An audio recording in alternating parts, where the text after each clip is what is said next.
말씀은 디모데전서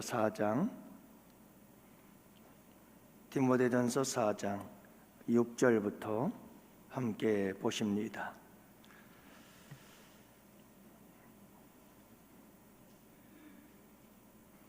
우리 다 같이 10절까지 6절부터 10절 말씀 함께 보십니다. 다 같이 함께 보십니다.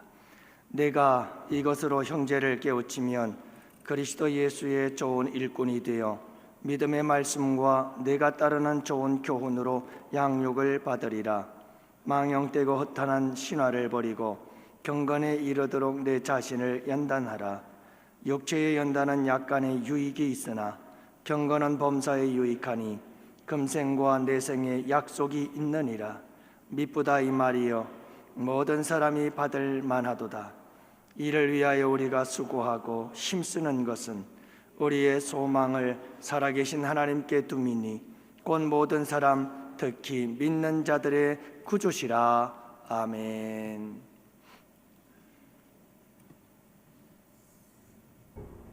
아멘.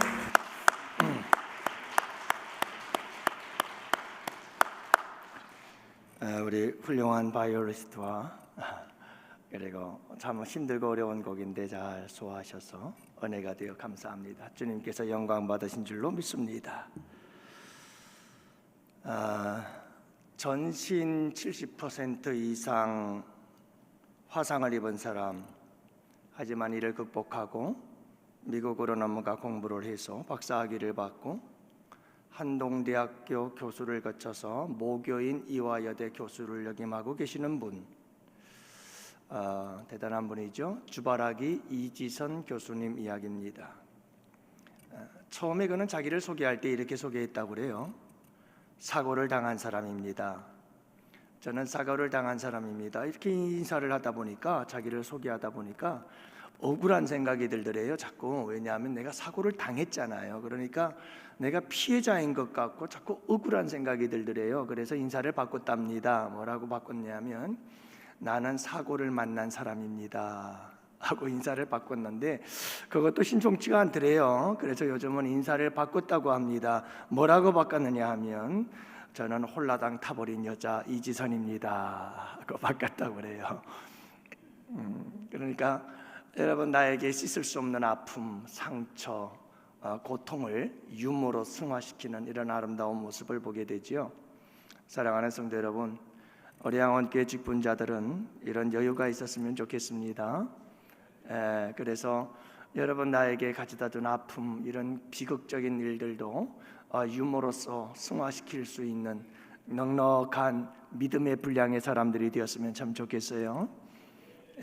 아주 지극히 작은 일 하나 때문에 여러분 예민해가지고 밤에 잠을 못 자고 그것 때문에 괴로워하고 고통스러워하는 자들이 아니라, 여러분 이런 사고로 인해서 내 인생이 완전히 망가지는, 죽을 수밖에 없는 그런 고통 속에서도 이것을 유머로서 승화시킬 수 있는 이런 아름다운 믿음의 사람들이 되어지면 여러분 참 세상이 크게 감동할 줄로 믿습니다. 감동시키는 자, 우리 주님을 감동시키고 하나님을 감동시키는 사람, 이런 사람이 좋은 일꾼이요 여러분 훌륭한 하나님의 사람들인 줄로 믿습니다. 여러분, 하나님은 우리를 하나님의 형상대로 지으셨거든요. 그래서 하나님은 우리를 인격적으로 대하셔요. 하나님은 우리를 로봇처럼 기계적으로 움직이도록 하지 않습니다. 그렇게 하실 수도 있습니다. 또 그렇게 하기도 하십니다. 그것을 비상섭리라고 합니다. 하나님께서 급할 때에는 여러분 하나님의 주권적인 역사로 우리 가운데 역사하실 수 있습니다. 하지만 하나님의 일반적이고 보편적 역사하심은 우리의 인격이 그분을 존중히 여기며 그분에 대하여 아름다운 삶으로 승화시켜 나가기를 우리 주님은 기뻐하시는 줄을 믿으시기 바랍니다. 여러분, 그분은 우리를 인격적으로, 그리고 우리의 인격을 가지고 그분을 정말 아름다운 사랑의 고백과 그리고 그분을 믿는 믿음 안에서 우리의 삶에, 우리의 인생의 괴로움과 고통의 문제들을 아름답게 유머러스하게 이렇게 승화시켜 나아가고, 주님을 믿는 그 믿음 안에서 여러분 좀 더 여유롭고 넓은 마음을 가지고 살아가는 것, 우리 주님께서 기뻐하시는 줄 믿으시기 바랍니다. 네? 오늘도 여러분들과 함께 좋은 일꾼, 그리스도의 좋은 일꾼이 되어라 제 2탄인데요 지난 주일날 나누다가 중간에서 마쳤습니다. 계속해서 함께 말씀을 나누도록 하지요. 여기서 일꾼이라고 하는 것은 안수 집사를 얘기한다고 말씀을 드렸습니다. 좀 더 넓은 의미에서는 어떤 직분이 아니라, 여기서는 단순히 안수 집사라고 하는 직분을 의미하는 단어가 아니라 이 원어의 의미를 보면 좀 더 넓은 의미에서 사역자라고 하는 의미를 가지고 있어서 어떤 직분에 대한 명칭이 아니라 그 직분에 걸맞는 사역을 하는 자라라고 하는 의미를 강조하고 있는 단어입니다. 여러분, 우리에게 중요한 게 뭐냐 하면 직분이라고 하는 그 명칭과 그 직분 자체에 매여 있지 말라는 겁니다. 나는 장로, 나는 권사, 나는 안수 집사라고 하는 그 타이틀 자체에 매여서 여러분 그 사역 자체를, 본질을 잃어버리면 안 된다는 겁니다. 한국 교회의 가장 큰 문제점 중에 하나가 뭐냐 하면 이 직분이라고 하는 타이틀에 매여 사는 겁니다.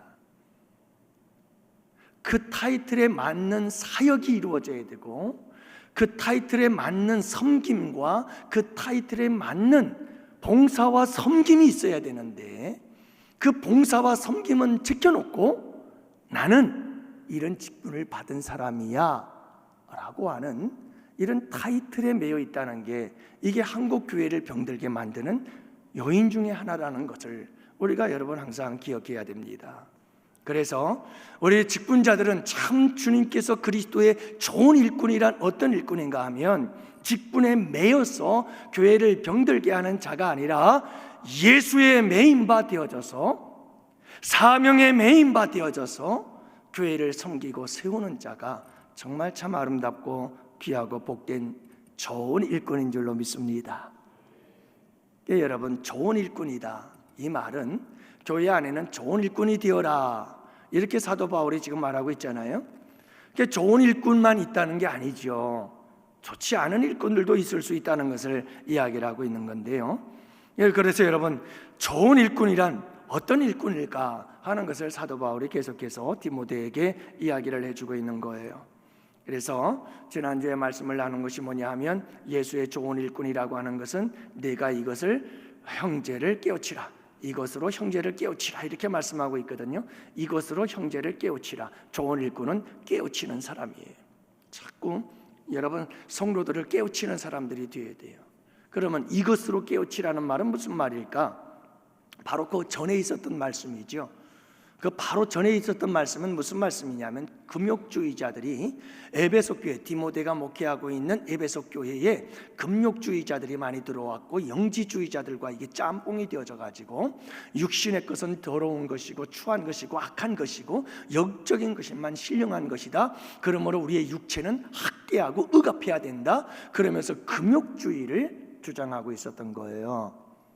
여러분, 이런 율법주의와 그리고 영지주의라고 하는 이단적 사상들이 함께 결합되어지면서 금욕주의가 경건하고 금욕주의가 거룩한 거다. 그러면서 그들은 먹지 않고 금식하며 몸을 학대하고 결혼도 하지 말아라 그러면서 육체의 소욕을 학대하면서 그것이 바로 거룩이다라고 주장하는 사람들이 있었기에 사도 바울은 디모데에게 그것을 말씀하면서 뭐라고 말하는 겁니까? 거룩은 그게 거룩이 아니다. 거룩은 말씀과 기도로 거룩해지는 거다. 이렇게 얘기를 한 거예요. 바로 이 사실을, 이것들을 통해서 계속해서 성도들을 무엇하라는 거죠? 깨우치라는 거예요. 잘못된 생각, 잘못된 사상, 잘못된 신앙, 이와 같은 잘못된 신앙을 가지고 있는 성도들을 끊임없이 깨우치는 자가 되어라. 이게 바로 좋은 일꾼들의 모습이라고 말씀해주고 있는 거죠. 그래서 우리 교회 직분자들은 여러분 이 일을 잘 할 수 있어야 됩니다. 그래서 담임 목사님에게 잘 배워서 그 담임 목사님에게 배운 바를 가지고 많은 성도들에게 잘못된 신앙관, 잘못된 신앙의 습관들에 대해서 잘 가르치고 깨우쳐서 그것이 아닙니다. 금욕주의가 아닙니다. 진정한 거룩은 말씀과 기도로 말미암아 만들어지는 겁니다 라고 그렇게 잘 가르칠 수 있는 사람들, 깨우칠 수 있는 사역, 이것이 중요하다는 것을 말씀해 주고 있는 거죠. 그러면서 오늘 말씀 속에서 뭐라고 이야기를 하느냐 하면 내 자신을 연단하라 이렇게 말씀하고 있습니다. 그래서 좋은 일꾼은 자기 자신을 연단하는 자라고 말씀하는 거죠. 여러분, 많은 사람들에게 문제가 뭐냐 하면 교회의 직분자들은 여러분 여기서 보면 너 자신을 연단하라는 거예요. 그러니까 여러분, 디모데는 다른 사람을 깨우치는 사람인 동시에 자기 자신도 끊임없이 연단을 받고 깨우쳐야 되고 깨달아야 되고 계속해서 성장하고 성숙해져야 될 것이다 라는 거예요. 이건 동시적인 거예요. 내가 성장하지 못하고 내가 깨닫지 못하면 다른 사람들을 깨우칠 수가 없어요. 그래서 끊임없이 참된 지도자, 참된 일꾼들은 끊임없이 내가 먼저 연단되어지고 내가 깨달아지고 끊임없이 내가 깨우침을 받으며 다른 사람들에게 깨우쳐 줄 수 있는 사람이 되어야 한다는 것을 말씀해 주고 있어요. 근데 문제는 뭐냐 하면 다른 사람들을 깨우치고 다른 사람들에 대해서 잘못했다고 지적하고 비판하고 정죄하고 이건 틀렸다, 저건 왜 저렇게 하냐, 이런 건 참 잘해요. 이거는 안 배워도 잘하더라고요. 아무도 안 가르쳐줘도 아주 탁월해요. 그런데 문제는 뭐냐 하면 자기 자신을 연단하는 게 안 된다는 거예요. 자기 자신이 성장하고 성숙해져야 되는데 그게 안 되는 거예요. 많은 사람들이 자기 자신을 연단하지 않고 자꾸 남을 연단시키려고 하는 게 문제가 되죠. 그래서 여러분, 주님께서 그런 말씀하시잖아요. 형제의 눈에 들어있는 티를 빼려고 하지 말고 내 눈 속에 들어있는 들보를 빼어라. 먼저 내 눈에 들보를 뺀 다음에 그 다음에 형제의 티를 빼든 말든 해야지. 내 눈 속에 들보가 들어있는데 아무것도 안 보이는데 네가 뭐 다른 사람의 티를 빼겠다고 하느냐, 이 말씀이잖아요. 우리는 우리의 눈에 있는 들보를 자꾸 빼내는 연습을 해야 돼요. 이 훈련을 계속 해야 되는 거예요. 여러분, 우리에게 있는 이 고슴도치 가시들과 같은 것들을 제거해야 돼요. 자꾸 이것 때문에 여러분, 내가 나를 찌르고 내가 너를 찌르고 내가 우리를 찌르고 있는 거예요. 이 가시를 제거해야 되는 거예요. 여기에 우리는 몰두해야 돼요. 정말 어쩌면 미친 듯이 집중해야 돼요. 아니, 어쩌면 집중을 넘어서 집착을 할 정도로 여러분, 우리는 여기에 올인해야 되는 거예요. 그러면 여러분, 다른 사람들이 뭘 잘못하는지 볼 겨를이 없어요. 그리고 더 중요한 건 뭐냐면 아무리 다른 사람들을 봐도 나만큼 더러운 사람이 없어요. 근데 자꾸 나를 안 보고 다른 사람만 보는 사람들은 나는 항상 의로워요. 그리고 다른 사람들만 잘못된 게 보이는 거예요. 예, 여러분, 우리에게 끊임없이 해야 될 일 중에 하나가 뭐냐면 나를 끊임없이 연단시키는 거예요. 저의 고민도 그렇고요. 여러분, 우리 모두의 고민이 이거야 돼요. 내가 문제인 거예요. 내가 항상 내가 문제예요.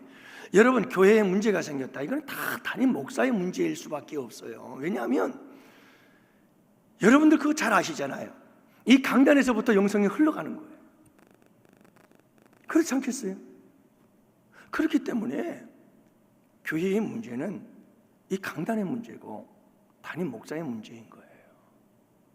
그래서 담임 목사인 저가 항상 고민하고 걱정하고 기도하며 부르짖는 것 중에 하나가 뭐냐면 내가 바로 서야 된다는 거예요. 끊임없이 내가 성장해야 된다는 거예요. 끊임없이 내가 자라야 된다는 거예요. 그게 지식적인 성장뿐만이 아니에요. 내 영성이 자라나야 되고요, 내 거룩함이 자라나야 되고요, 내 성품이 더 예수님을 닮아가고 하나님의 형상을 회복해 가야 된다는 거예요. 이게 안 되면 안 되는 거예요.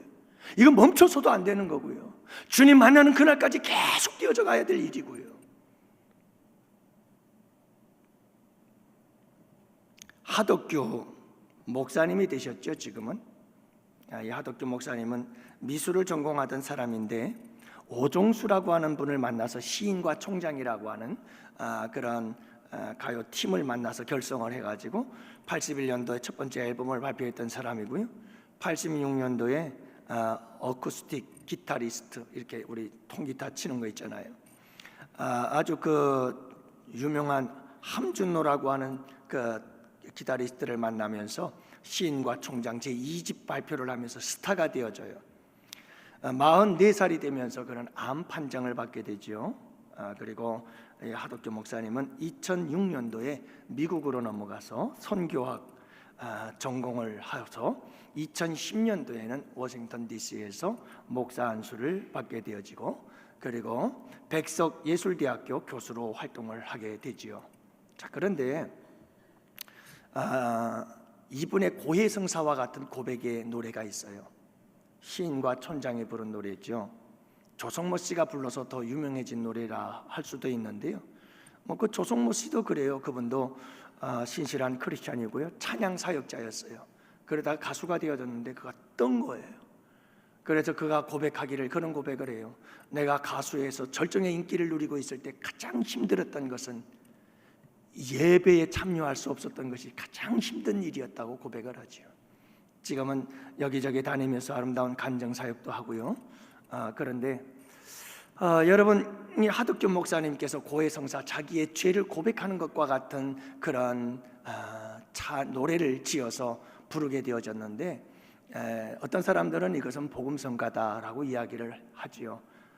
개인적인 신앙의 고백이 담겨져 있는 노래인데 많은 사람들에게 불려지죠. 가시나무새라고 하는 노래 아시죠, 여러분들? 내 속엔 너무도 내가 많아서 당신의 쉴 곳이 없네. 하도 내 안에 나의 자아가 꽉 차가지고 주님이 와서 쉴 곳이 없다는 거예요. 내 속엔 헛된 바람들, 얼마나 헛된 바람들이 많은지 당신이 편히 쉴 곳이 없어. 우리 마음속에 그분 들어오셔서 쉴 곳이 없다는 거예요.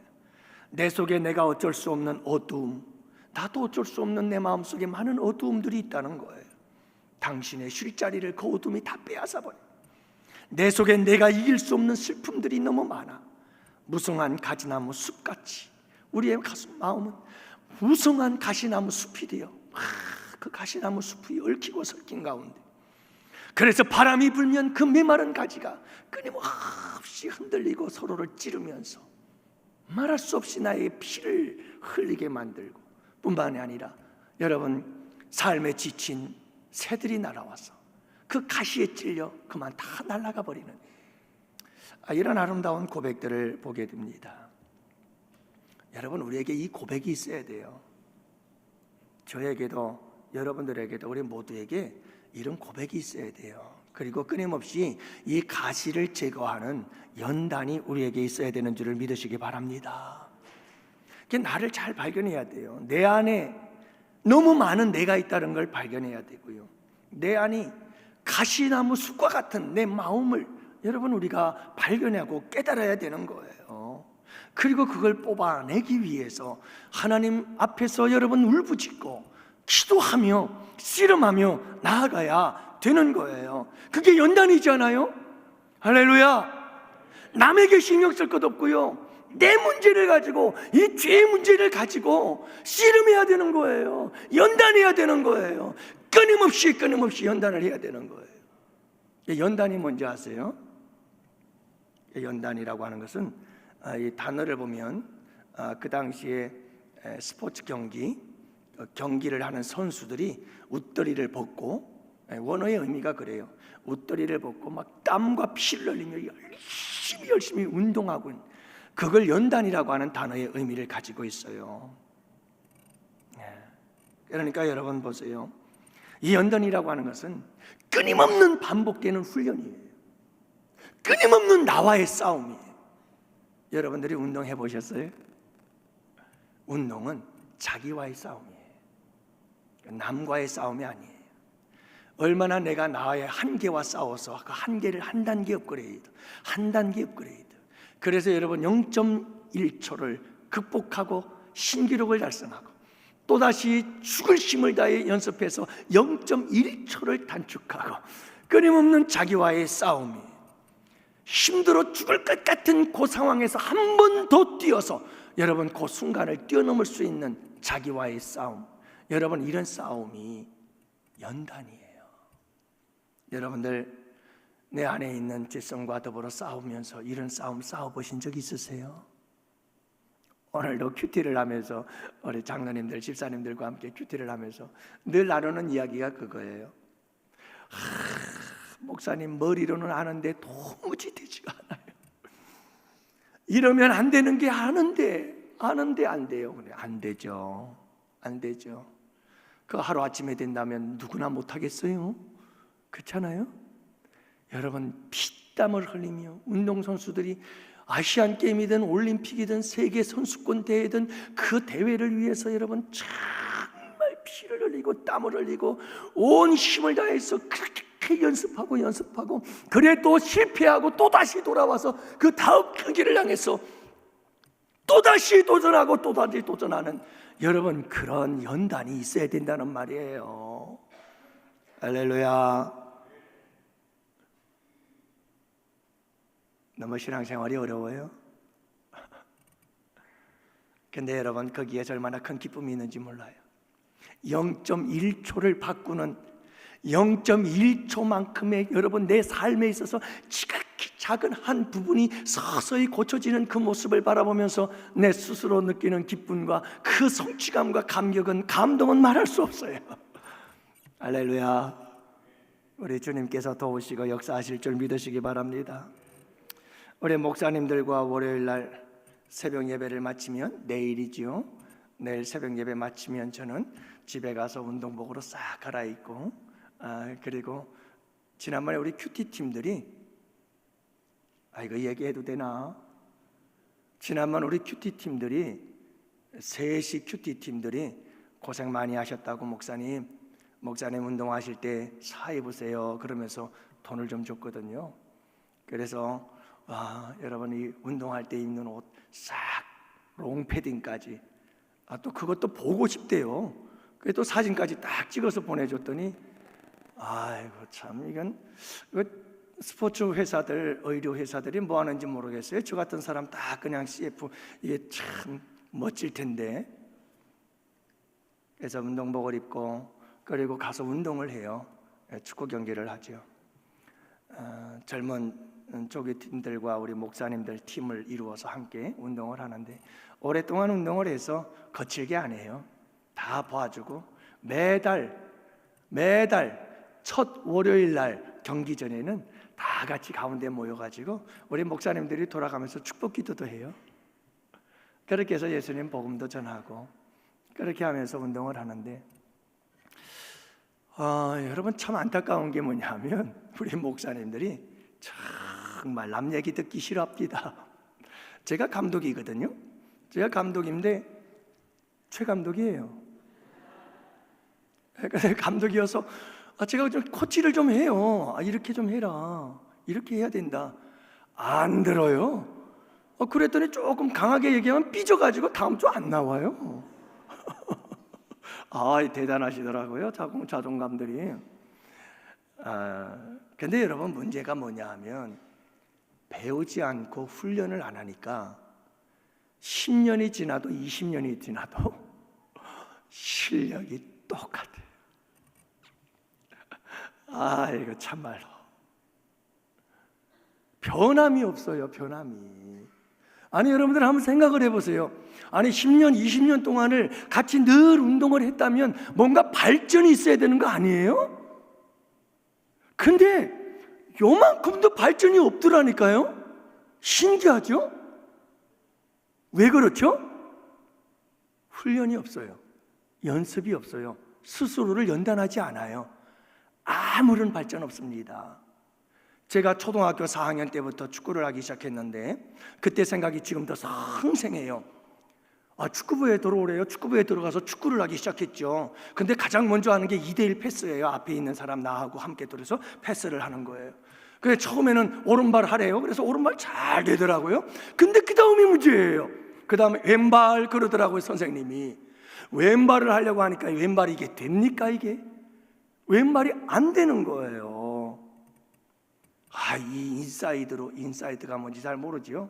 인사이드 아웃사이드가 있는데 인사이드로 패스를 해야 되는데 왼발이 제대로 움직이질 않아. 공이 저리로 갔다 저리로 갔다. 이게 바로 가야 되는데 안 가는 거예요. 그날부터 훈련이 끝나고, 예전에는 초등학교 국민학교들은 전부 다 이 스탠드가 많았어요. 스탠드. 그 스탠드 누가 다른 사람이 없잖아요. 함께 해줄 사람이. 스탠드에 가가지고 공도 비닐공, 그 비닐공 여러분들이 아세요? 가벼워서 요즘 아이들은 유치원생들이 쓰는 그 비닐공밖에 없었어요. 축구공이. 그걸 가지고 왼발 갖고 계속 벽에다 대면서 왼발 쓰는 연습을 하기를 시작했어요. 그렇게 몇 달 며칠 동안 계속 연습했더니 이게 왼발이 잘 말을 듣기 시작합니다. 처음에 손을 막 이래가면서 비비꼬아 가면서 연습을 했어요. 안 되더라고요. 근데 계속 하니까 되더라고요. 그 다음엔 뭘 했느냐? 왼발로 때리는 슛을 준비하기 시작했어요. 계속 연습했어요. 여러분, 지금 저는 어떤 줄 아세요? 초등학교 5학년 6학년 때부터 저는 양발 선수예요. 왼발이 오른발보다 더 편할 만큼 그게 되더라고요. 왜요? 계속해서 훈련하니까 되더라고요. 계속해서 연단하니까 되더라고요. 여러분, 우리의 믿음과 신앙생활도 마찬가지거든요. 정말 우리에게 중요한 게 뭐냐 하면, 이 운동선수가 우통을 벗고 피땀을 흘리면서 열심히 실패하고 넘어져도 또다시 도전하고 계속해서, 여러분, 계속해서 도전하고 연단을 받아야 되는 거예요. 그냥 나를 방치해 두고 내버려 둬서 내가 발전할 것 같아요? 내 신앙이 성장할 것 같아요? 내 신앙이 성숙해질 것 같습니까? 아니요. 여러분, 20년, 30년, 50년, 70년 죽을 때까지 신앙생활해도 요만큼 변화되질 않는 경향이 있다니까요. 왜요? 아무것도 안 했잖아요. 사랑하는 성도 여러분, 연단으로 우리는 계속해서 우리의 마음, 우리의 믿음, 우리의 신앙이 성장해 가는 줄을 믿으시기 바랍니다. 그러면 왜 이렇게 연단을 해야 될까요? 왜 그렇게 연단을 하라는 걸까요? 오늘은 여기 답만 말씀드리고 나머지 경건에 대한 이야기는 다음 주일로 넘어가죠. 답이 나왔잖아요. 왜 연단해야 되는 줄 아세요? 연단하여 경건에 이르기 때문입니다. 여러분, 그래서 7절에 보면 망령되고 허탄한 신화를 버리고 경건에 이르도록 내 자신을 연단하라. 왜 연단하라고요? 어디에 이르도록? 경건에 이르도록. 여러분, 우리가 연단하지 않으면 절대로 경건에 이르지 못합니다. 그러면 경건이란 도대체 뭘까?